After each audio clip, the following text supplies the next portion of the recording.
Assalamualaikum warahmatullahi wabarakatuh. Perkenalkan, nama saya Nurazima Haris, NPM 1970530128. Baiklah, saya di sini akan mempresentasikan tugas saya, yaitu manajemen keuangan dengan topik sumber dana jangka panjang, yaitu saham.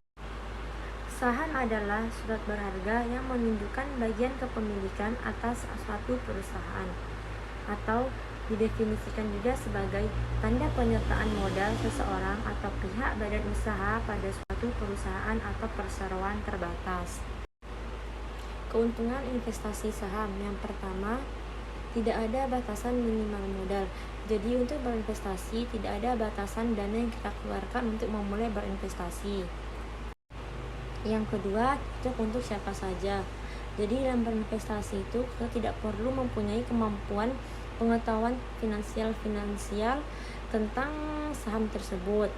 Makanya investasi itu sangat cocok untuk semua kalangan, mau dari pelajar, mahasiswa, ibu rumah tangga, dan pekerjaan yang lainnya. Karena tidak ada kategori-kategori tertentu siapa saja yang boleh berinvestasi saham.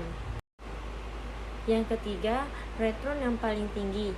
Jadi, jika kita memilih saham yang tepat, investasi di saham akan memberikan kita keuntungan paling besar dalam jangka panjang dibandingkan dengan jenis investasi lainnya. Yang keempat, likuiditas yang tinggi. Jadi, mengapa saham sangat diminati oleh semua khalayak, yaitu karena likuiditasnya yang sangat tinggi. Hanya di Bursa Efek kita dapat mencairkan investasi senilai puluhan miliar dalam hitungan menit, bahkan detik. Hal ini sangat berbeda dengan investasi seperti properti, di mana likuiditas aset selalu menjadi masalah. Yang kelima, mendapat dividen. Selain berpotensi mendapatkan keuntungan dari kenaikan harga saham yang kita miliki atau dapat disebut juga dengan capital gain, sebagai investor kita juga berhak mendapatkan bagian dari keuntungan yang diperoleh perusahaan setiap tahunnya melalui pembagian dividen. Dan terakhir, kepuasan dalam berinvestasi.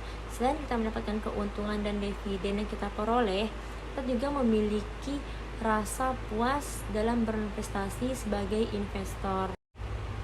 Selanjutnya, risiko saham. Yang pertama, capital loss. Kondisi investor menjual saham lebih rendah dari harga beli. Yang kedua, resiko likuidasi. Perusahaan yang sahamnya dimiliki dinyatakan bangkrut oleh pengadilan atau perusahaan tersebut dibubarkan. Yang ketiga, tidak mendapat dividen. Umumnya perusahaan menunjukkan kinerja yang baik, namun ketika perusahaan mengalami penurunan kinerja atau merugi, maka perusahaan tidak dapat membagikan dividen. Jenis-jenis saham ada dua, yaitu saham biasa dan saham preferen.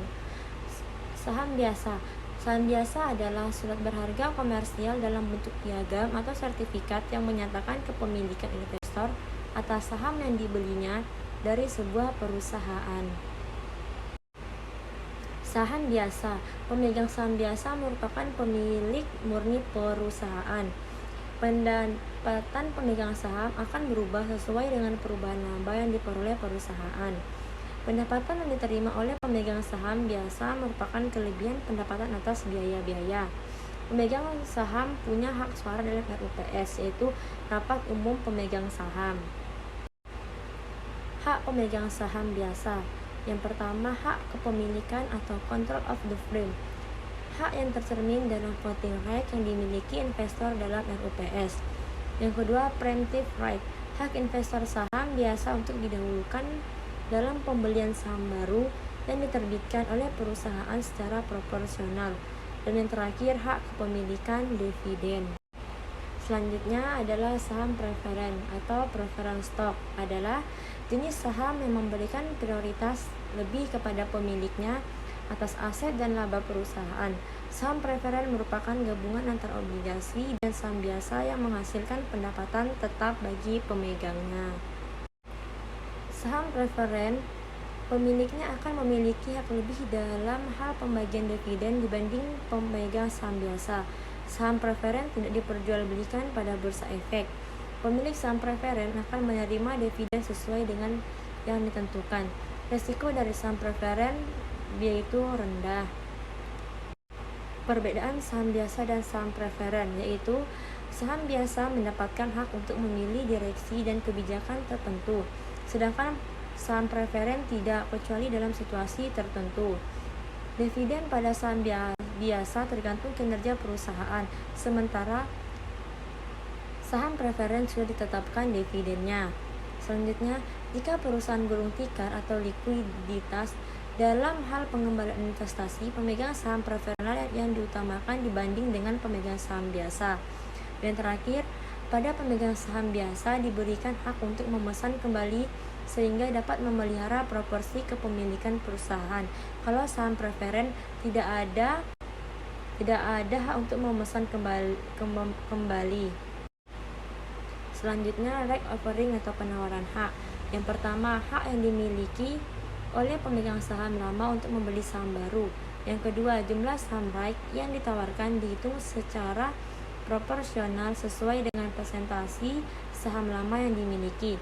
Yang ketiga, biasanya harga saham baru lebih rendah dibandingkan harga pasar. Dan yang terakhir, right bisa dijual sesama pemilik saham lama, di mana satu lembar saham terdiri dari beberapa right.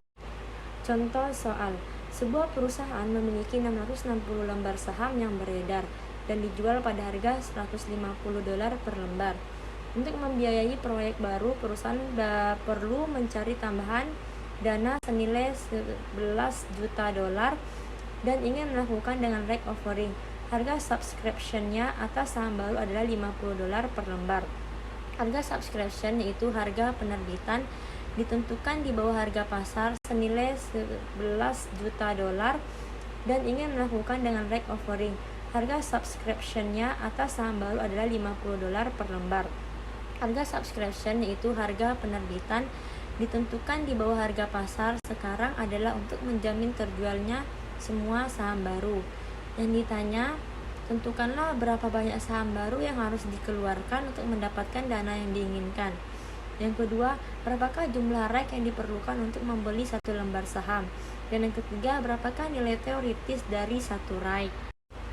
Penyelesaiannya yang pertama, kita mencari jumlah saham baru yang akan dijual dengan rumus dana yang didapatkan dibagi harga subscription, yaitu $11 juta dibagi $50. Hasilnya 220.000 lembar.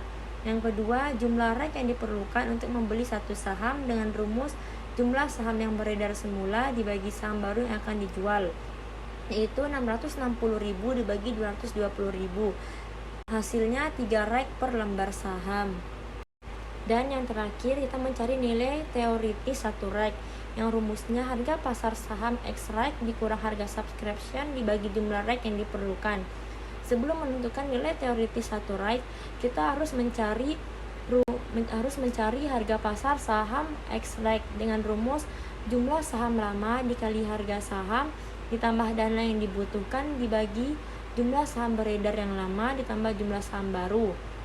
Itu 660.000 dikali 150 ditambah 11 juta dibagi 660.000 ditambah 220.000, yang mana hasilnya 110 juta dibagi 880.000 sama dengan $125. Jadi ini hasil dari harga pasar saham X right. Setelah mendapatkan harga pasar saham X right, kita masuk ke rumus nilai teoritis satu right, yang mana harga pasar saham X right dikurang harga subscription dibagi jumlah right yang diperlukan, yaitu $125 dari harga pasar saham X right dikurang $50 dari harga subscription dibagi jumlah right yang diperlukan, yaitu 3. Maka kita dapat hasilnya $25. Atau kita dapat juga menggunakan rumus untuk mencari nilai teoritisnya, yaitu R sama dengan P-on dikurang S dibagi N ditambah 1, yang mana P-on yaitu harga lama, S harga baru, dan N nilai right per lembar saham. Kita masukkan P-on-nya yaitu 150 dikurang 50 sebagai harga baru dibagi 3 dari jumlah right per lembar saham ditambah 1, maka dapat hasilnya 25. Mungkin cukup sekian presentasi hasil saya. Kurang dan lebih saya mohon maaf. Assalamualaikum warahmatullahi wabarakatuh.